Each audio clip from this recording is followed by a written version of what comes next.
All right, Italy, thinking of living in Italy, buying a house in Italy, and that dream of retiring in Italy. This is a follow-up from last year's video. Obviously, I've got a PhD in hindsight, having been here a bit longer now, and I'm going to share it. Raw, honest, and I'll fly through some big subjects. Loads of people ask the questions, so that's what drives the content here, and I'll put chapters in so you can skip around. Bills, how this gets set up, who I pay, how I pay, and when I pay. I know a lot more about tax than I did, and there's a bit about the land that's not scary, but if you are going to buy land with something on it, and it's not clickbait, have a look at that piece. I'll put that in the chapter. I did talk last time about costs. I'll update on that and what I think I'm really finding about the costs of things. And then it's all about that house search, a bit more insight that I've learned from a lot of you guys, people who've come down to travel through, have a look at houses. I've met loads of you, and I've had, I don't know, a couple of thousand emails. So I've learned a lot from all of those questions, and I'll share that as well. All right. Let's go.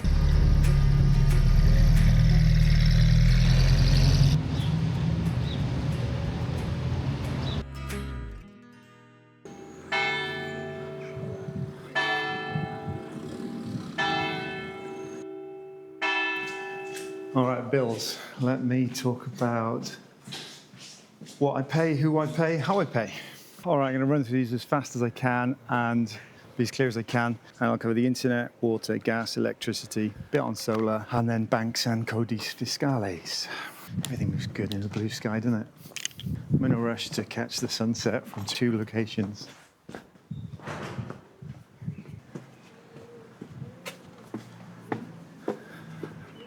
Okay, so the easiest one to probably explain is the internet. My mobile phone, I used to use TIM pay-as-you-go, which was about €9 per month. I think that gave me, I don't know, something stupid like 70 gigabytes of data. So that was quite good, but I never used that much. So more recently, I've changed from a pay-as-you-go SIM card to one of these eSIMs, and I use Maya, M-A-Y-A. The good thing I think with Maya is when I'm driving through Europe, you can get a pan-European one, and it just picks up the local signal. That's cheap. And you decide how much you want, how much data you need, and you just pay as you go. So that's good. For the house, I haven't got a full connection. I didn't think I needed it. The signal around this part are really good, 4G, 5G, most areas. So I've got a router, and that's got a SIM in it. Now that is with TIM again, but this one is different. I pay as you go, €29 per month, but I only then pay it the months I need it. So if I'm not here, I don't pay. Sometimes I span it for 90 days if I'm going back and forth, but in general, just every 30 days works all right. That's unlimited data. Now that's really good. I'm on Teams calls all the time. I absolutely hammer the internet, and obviously with YouTube, I'm uploading 4K videos. So upload, I don't know, 12, 13 gigabytes of data for a video. It's no problem. Put the links to these, like I say, but internet here, don't worry about it. Okay, what's next? Electricity. So I'm on mains electricity, runs across my land, and then the 2 other houses down the end of the line. It's dead easy. It's digital box, so that you don't have to send any readings, or then nobody comes to the house. It just happens automatically. Now I'll put the rates down, what I pay per kilowatt hour and whatnot, but I think it's all right. Interestingly, though, with the electric, I'm with a different company now than I was originally. So when I first came, they changed the name over. So the previous owners kept the electricity going, so there was a connection, and they just did a name change. It was much easier to do it that way, rather than me start a brand new account. But what I didn't realize at the time was you only tend to stay for these companies for 2 years, and there seems to be some rule whereby, unless you tell them you want to stay longer, they're allowed to put your contract out for tender. So I did have a funny email, which I didn't quite understand at the time, and you ignore these things. It didn't cost me any money, but what had actually happened was it had changed companies. So when I kept going online to check where my bills were, it kept saying you're not a customer anymore. I used to pay all my bills online, so it wasn't like I was in arrears or anything, so that was no problem. When I found out who the new company was, filled in a form online and started paying them online. So it's easy, really. I'll put the 2 companies I use down. I'm going to look in the future to tell the one I'm with now that I'll stay there, because there's no point changing in 2 years' time. Now, on electricity, solar is obviously a huge subject. You do need permission to have solar panels fixed on your house and connected to the grid. I don't think it's going to be a problem getting permission, but the thing is you've got to connect that back to the grid. Now, Don't want to get into the politics of this, but personally, I'm not sure I want to do that. Firstly, I'm not going to be generating a huge amount of electricity, even though the sun's out all the time. A couple of solar panels and a little battery is probably all I need. So I'm not looking at back to the grid to pay my investment in solar. I'm looking for my solar panels to enable me to not burn more electricity, but be a bit more lax with it. So comes the winter, I can have heating on, air conditioning in the summer, those sort of things. Hot tubs, saunas, if you've got that dream later. So I'm not going to connect to the grid. And there are going to be some rules around that, which I'll have to cover when I get to that point in this adventure I'm on. But in principle, yeah, I'm not going to go on grid with my solar. And the electricity I pay is fair. It's fair. And it's easy. It's all online. On all of these, I'll put the names of the companies, the links to their websites, and a summary of the bills I pay. But I'll probably do a detailed blog. So check the website, subscribe to the newsletter and all that, and I'll put it in there. And just ask any questions, yeah? Check out this view. I love it up here.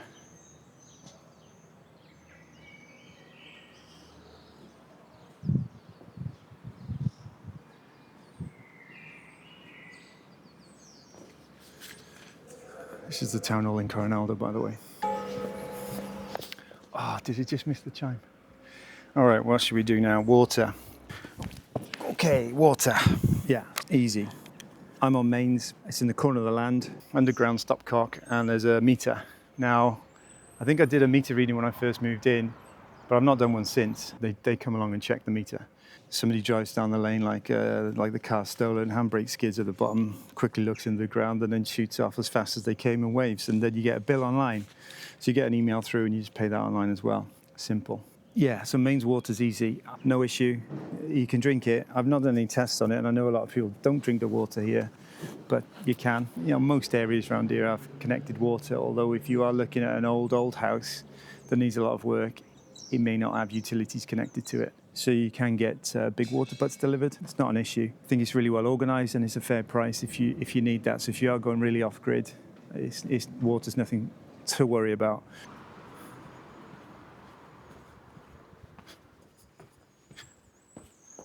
All right then, so gas. Not many places are on mains gas. There are some towns and villages that are on it, but to be honest, I don't know if you'd want to be connected these days with the price of gas, not being political or anything. I think you've seen in the videos I use a gas bottle, so I use that for cooking and then the heating.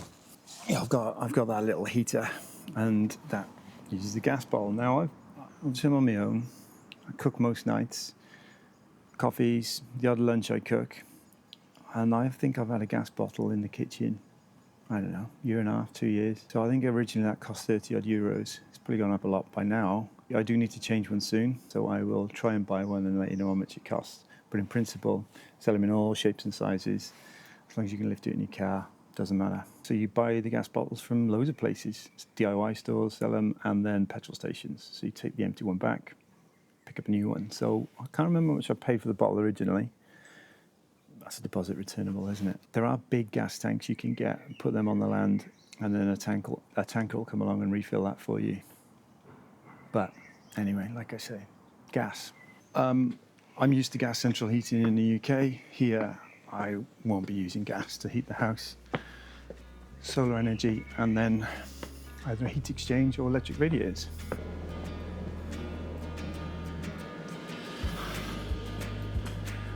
I'm not sure this was the best idea to do this bills conversation while rushing around town before I go and meet somebody for dinner. These hilltop towns keep you fit. I don't know how many steps there are from the bottom to the very top. More than in the Rocky movie, put it that way. Okay, banks. There's almost no point opening a bank account until you're really homing in on the area where you're going to buy. When I first started looking, I just thought you'll open a bank account, no problem. Place I went for an appointment, the first question was, where do you think you're going to buy? And I knew I was going to buy around this area at this point in time. So they said, no point having a conversation any further. You need to bank locally. I guess where I'm used to, we're closing banks down left, right and centre, and everything's online. But here it's not. You do need the bank quite a lot. I've gone to the bank more here in 2 years than I ever have in my entire life in England. So bank locally is important. And there's cash points everywhere, so you can get cash out no problem. Cash works well here. Say no more. When you set up a bank account, you cannot do it without a Codice Fiscale. Really, really important document. This comes up everywhere. Now, these are free. I'll put a link in the description and I'll put it on the website. So you might as well apply for one. Mine is listed to my UK address. So when I had the trouble with the tax on the land, guess where the letter landed? Like I said, they're free. Might as well get one because you need them for everything. For opening a bank account, getting a phone contract, all the bills are set up. First question, what's your Codice Fiscale? When you get to the point of buying the house and you start to send your money through to Italy, you need an audit trail, either from them direct to your Italian bank account, all the IBAN numbers and all that, no problem, or as I do, I use a money broker, so you get a much better rate. So I've used HIFX in the past. I think they're called xe.com now. So once you set up your account there, all on your app, all on your phone, so you can keep an eye on the exchange rates. I tend to move a couple of grand at a time, and you get a much better rate then. All the banks are really good online, so good apps, good information, and you can link everything to it. So now I've got the telepass, for example. That's all set up through the bank. It's that chicken and egg, isn't it? Find the region, find the house, open a bank account, set up all your bills, away you go.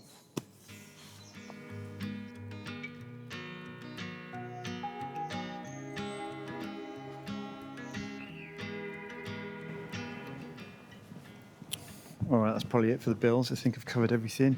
What else might you want to know? Petrol prices. When I fill up next time, I'll try and take a photograph and drop the photo in here. What else do you need? Tolls. Right. A lot of people ask about the journey I take, how I get down here and which route I take, whether I go through France or Germany. So I'll put that online. But yeah, other than that, size of this tree. Yeah, I think that's it for bills. Ask anything. This last video, thousands. Well over 1,000 emails. So like I say, I'm going to do a guide. Save me hours of typing. And I'll do one of these every year if it's good. Keep you updated on the prices of things. Should be a nice evening. That's a quick dash around town.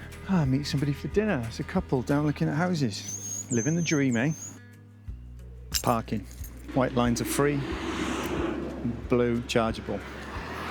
Always good to have coins in your car.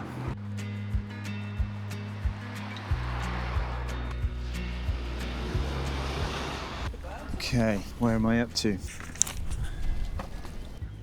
All right, building quotes, geometras, permits, where I needed help. All right, this is an interesting one. If you haven't watched the first video I did, I don't know, year and a while ago, that covered quite a lot of this subject about what I was told before I bought. This is what I think I learned after, and that's where I used the, £1,000 for a shell, €1,000 for a shell per square meter, 2,000 for a nice finish, and then 3,000 was the Ferrari finish. I don't know what you can get now for €1,000 a meter, if I'm honest. And there's two sides to that. Materials, as you've seen, I'm sure globally, prices are creeping up, aren't they? But the services you need, the professional services you need within a build, I can't see you getting anything for 1,000 a meter these days. I mean, this is just personal experience from getting quotes for things, for going shopping for materials, getting permits, getting permissions. I have covered this in some of my main videos, but I ended up not getting any planning permission. I'm deciding I'm not going to do any massive changes to the house. I'm going to effectively make good of what is existing.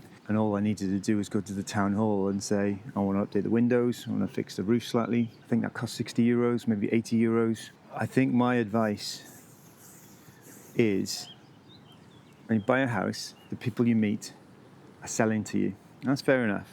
They're all on commission, they've all got an interest. I think you need to sort of slow down once you get the keys and have a bit of a breathing space between what you do next and who you engage next. You may end up going with the same Geometra that you met during your buying process. Fair enough. But I think that's the biggest mistake I made.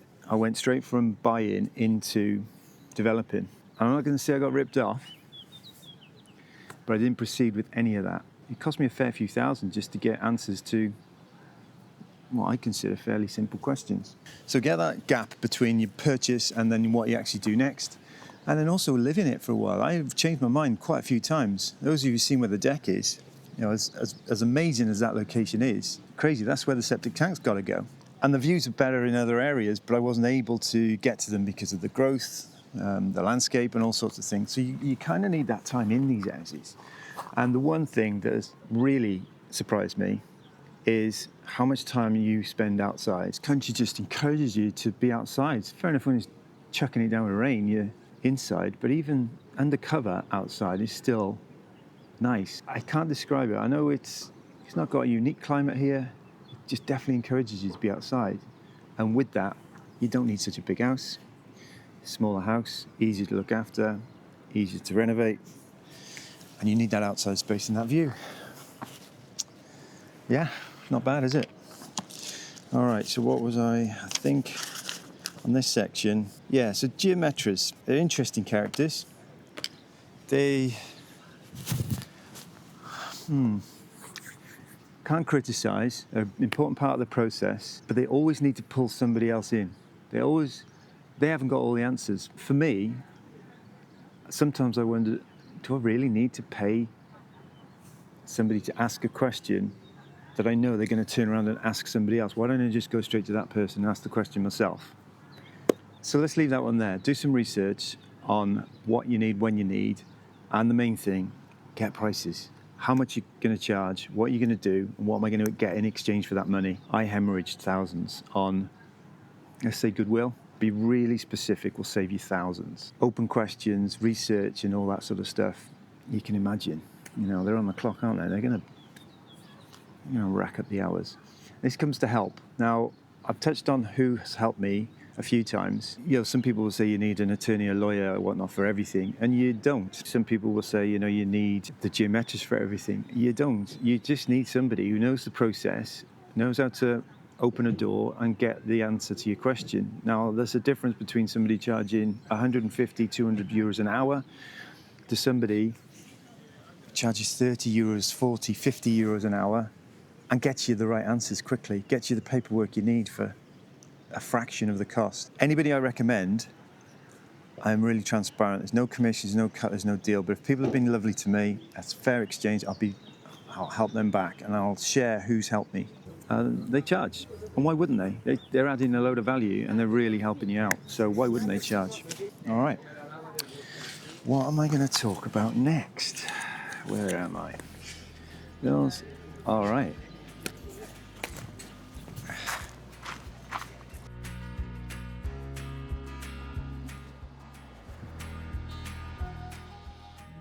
Okay, tax, big subject, can be quite complicated. It depends if you're going to go residency or non-residency and citizenship. So my situation is I am a British citizen. I travel on the 90-day Schengen visa. I'm not going to go for residency. I'm not going to go for citizenship.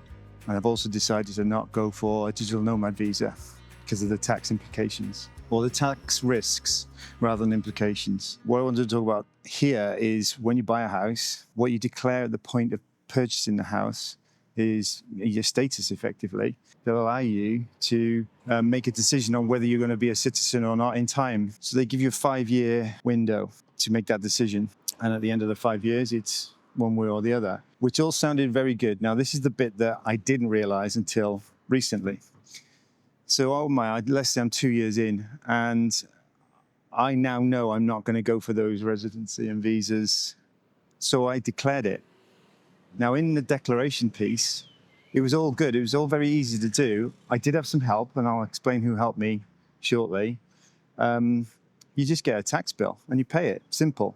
Now, what's interesting is, had I not have declared it, and I got to the end, I might have had a fine because then they'd have reminded me the 5 years is up. So a fine kicks in and there's interest. And if you don't pay it quickly, it incurs an increased fine. Now, I know this, and it's somebody else's information, so I've got to be careful what I declare here. But I know for a fact then that somebody also, they sold their house within 5 years in a period when they said they were going to become a resident and they didn't.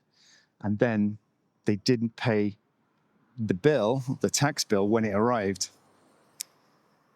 It's an extra 400 or 500 euros, if not more, on top of what the actual tax bill would have been. So while it's nothing to be scared of, if you, like me, go into it thinking, I don't know what the next 5 years is going to look like, at the point you make the decision to say, yeah, I'm going to go residency or not, declare it. Get somebody, you probably need an Italian to make a few phone calls for you. Make that declaration, get the correct bill. Hopefully you won't get the increased fine piece, and hopefully you won't get the interest rate either, which interest starts day one. So you know what that's like over 3, 4, 5 years. That can grow quite quickly. So, right, that's the residency piece. It's pretty straightforward. It's all very transparent. The land, this is the big one. This is the one that caught everybody out. This definitely caught me out recently, and this is where I needed a lot of help. I'll go somewhere else and show you that one. I'm in Perugia, by the way.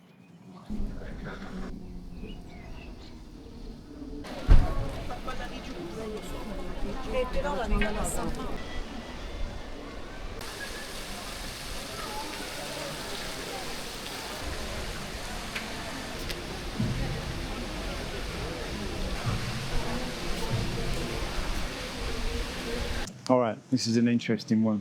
Now, I want to really caveat this because I don't want people to be put off by it. I don't want anyone to be worried about this, but this is for those people who want to buy a little piece of land and maybe there's something on it. You know, maybe it's got olive trees or vineyards. Now you're here, there's a contract on the land. Now, it's not a scary thing, but you need to be really aware of what that could mean. Now, I'll tell you this first-hand experience, what I went through, and this caught a lot of people out. Not everybody understood the repercussions, I think, down the road. So while it was just simple, when I bought it, yeah, somebody looks after the land and I don't get paid, I don't pay them anything.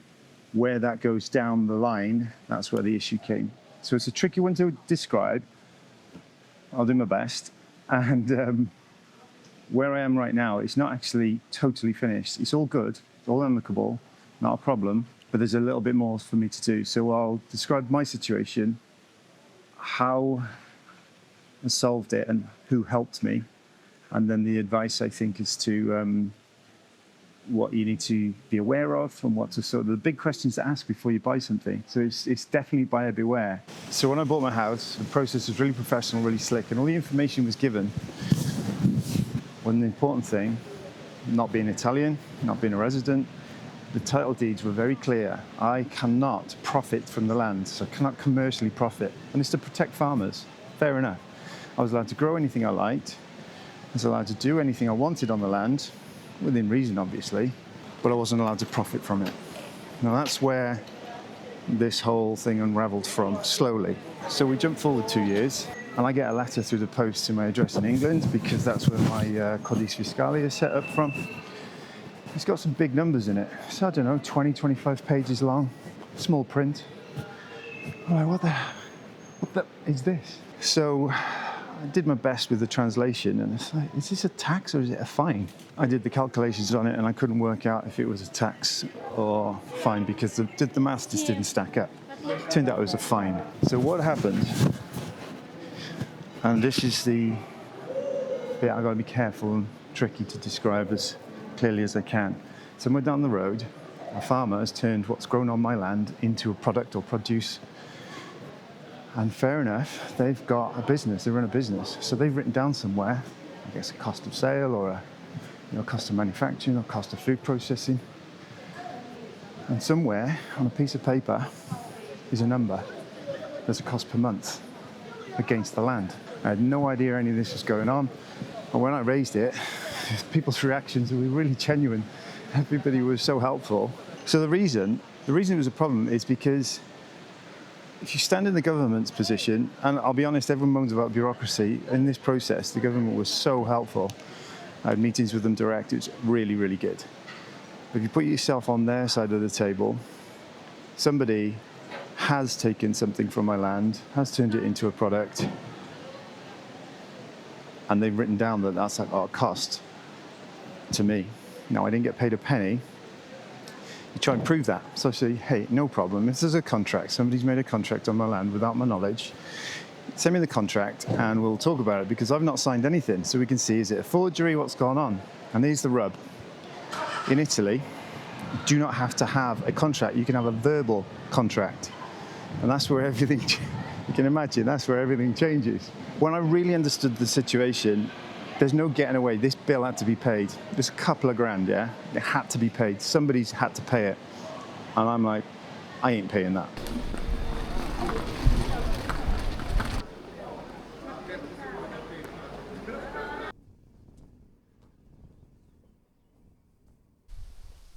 So this is where I could have gone and got a solicitor, lawyer, attorney, whatnot, or I could have got an accountant. Now, I'm not being funny, but you know, those people can charge like a raging bull.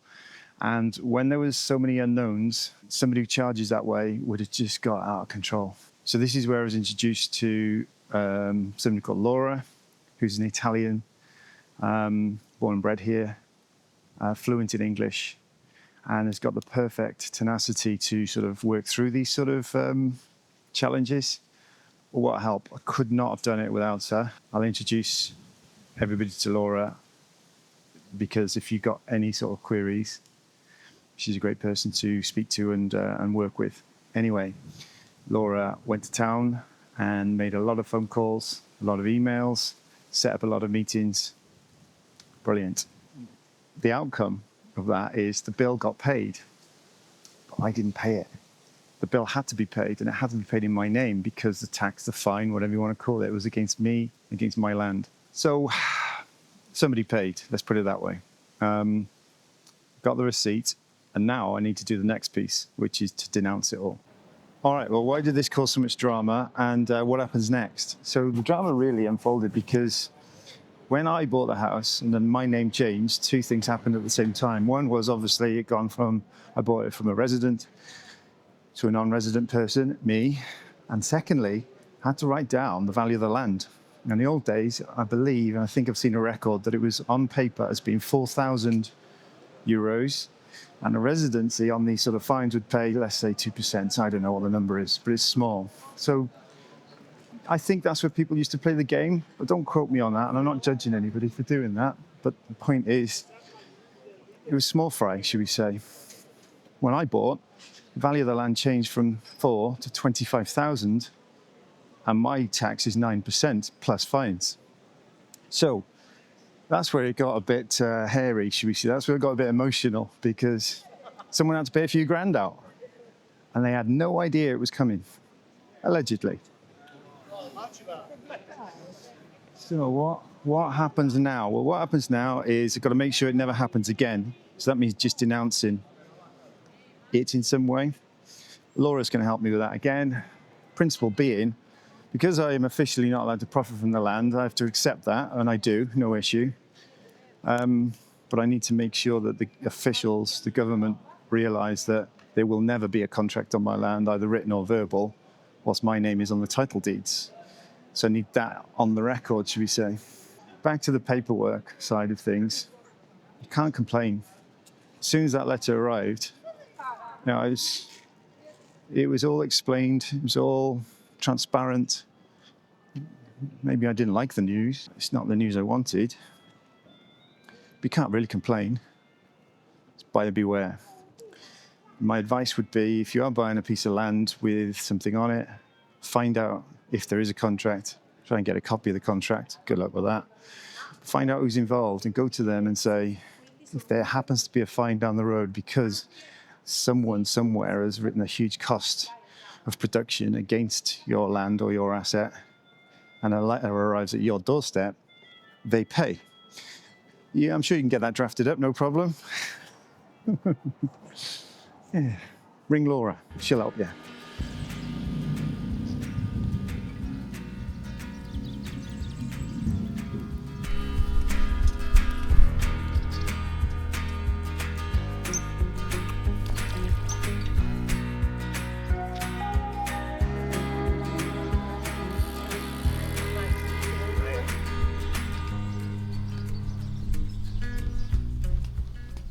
Locations and seasons.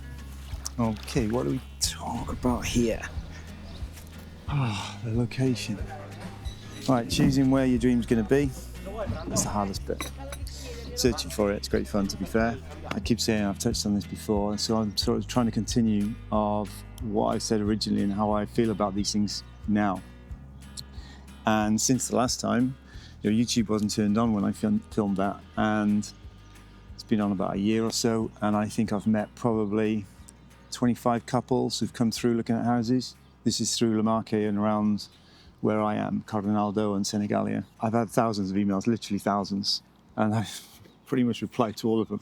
So I've learned a lot. And it boils down to, you got to choose what you're after, what you want, how you're going to use these places, how you think you're going to live in them, and then what you want to do when you're there. Until that happens, it's needle in the haystack. So take this now.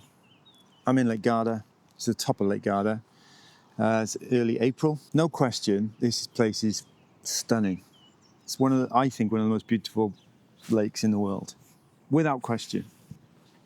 However, still snow on the peaks, so the Dolomites and the Alps have still got snow on the top. And as I'm sat here now, I can feel the northern wind coming down. So yeah, I'm in shorts for effect's sake, but my coat's just underneath the camera there. So it's mild, let's say. Later on today, it's going to be 20 odd degrees, and you could sunbathe, no problem.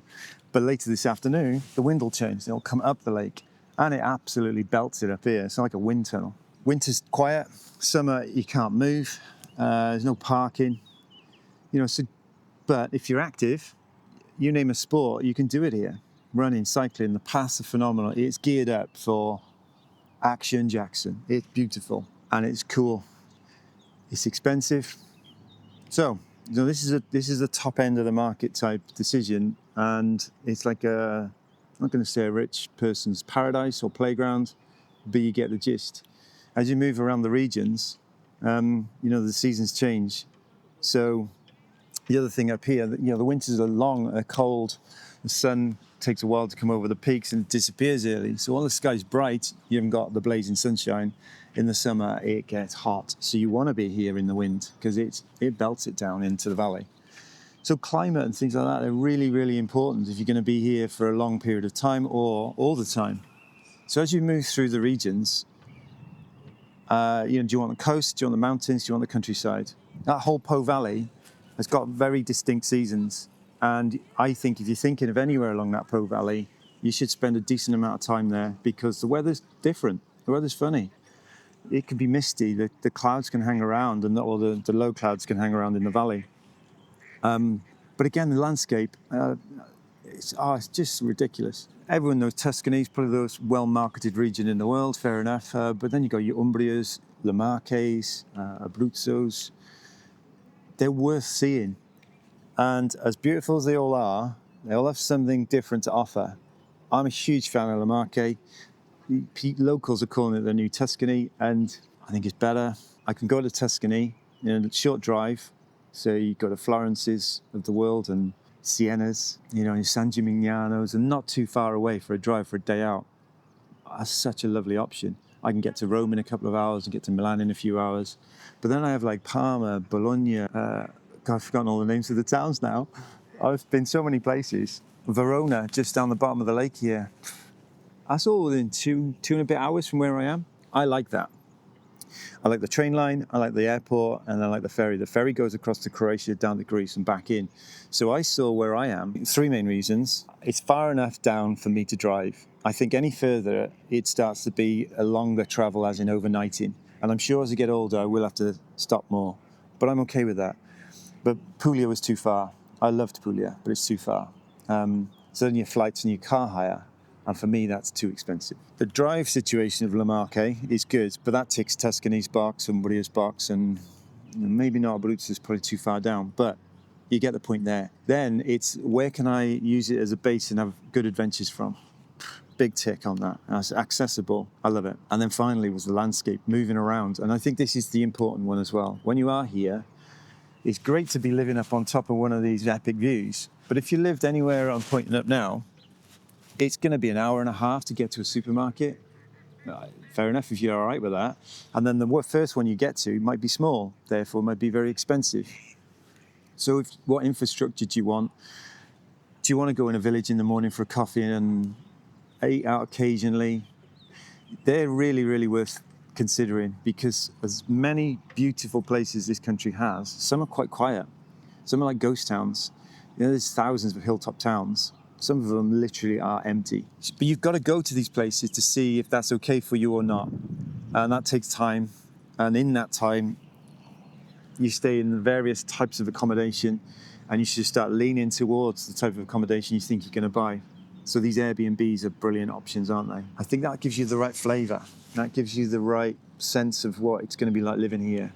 Because as I'm here now in Garda, I'm staying with a friend, and we were out yesterday messing about, and it's like, I feel like I'm on holiday. And there's a massive difference of going places for holidays, going places to live, even if it is a holiday home. I mean, I could talk all day about the regions and where I research, where I travel to, what I loved about them. And like I said, as much as I'm a big fan of Marche, I'll be first to admit it's not the only beautiful place. The juxtaposed position you're going to be in is Italy has so much variety, so much choice, so much culture, so much history. It's a gem. It's an absolute gem. And like I say, picking a spot, it's not easy. Because you got to choose one day. You can't search forever.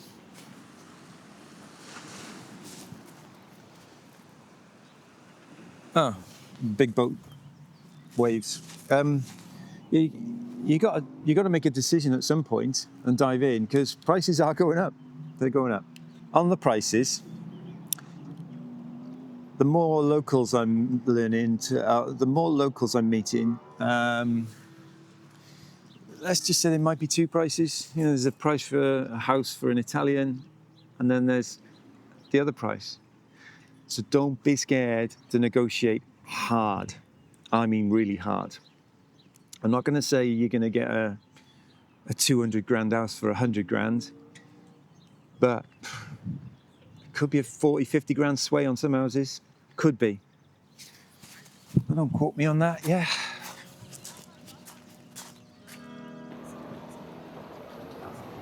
What do we think of those new little cars?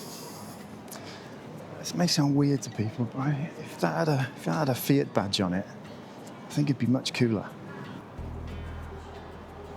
All right, I think I've covered everything I needed to cover on the tax side of things. Yeah, I don't mind sharing this thing. All this is public domain information. I've got no secrets here, although I've got the first-hand experience of going through it. And I know from the last video, a lot of you appreciate that I have had a couple of thousand emails, which is great. So I'm putting together a sort of guide, and I'll release, I think there's 4 big chunks of buy-in, the emotion of it, and what's involved really if this is your dream also. I'll release those through the newsletter. So I'll do newsletter once a quarter, and I'll put one of these sort of guides in each one. There's loads of guides out there, aren't there? But what I'm looking at, I think, is this is a real emotional decision.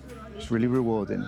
It's tough doing up a house, but buy a finished house if you've got the money. It's a dream. It's an absolute dream. I mean, look at it. This place is ridiculous. Like I do with my main videos, is show the real side of it and maybe ask those questions, those probing questions, so you can figure out what it is you're really after. Just want to live in Italy, ain't enough. You've got to be really specific, because until you get specific on what you want, you won't find the region, you won't find the house. But when you are sure of the detail, the bits you want, the bits you need, how you think you're going to use the house, there's loads of houses for sale, and they're all sorts of prices. Hopefully that guide will help. And in there as well, then there's all the people who help me out. So I'll mention them. They're on the website anyway. It's not them vetting everybody, and there's no commissions here. These people are genuine, and they're helpful, and they know their stuff, and they care. And you need that. You really do need that. All right. So, Perugia. Tell you what. If you're new to this, it'd be really nice if you liked it. Subscribe and all that, because it does help. I'm getting some pennies through from YouTube, and they all pay for tools and wine. And, being cheeky, there's a lot of information here that I'm sure will save you a hell of a lot of time and money. So a little tip, buy me a coffee or a glass of wine. Hey, I really appreciate that. All right. But I'm not begging. I'm not saying you have to do that. I'm just saying it'd be really nice if you did.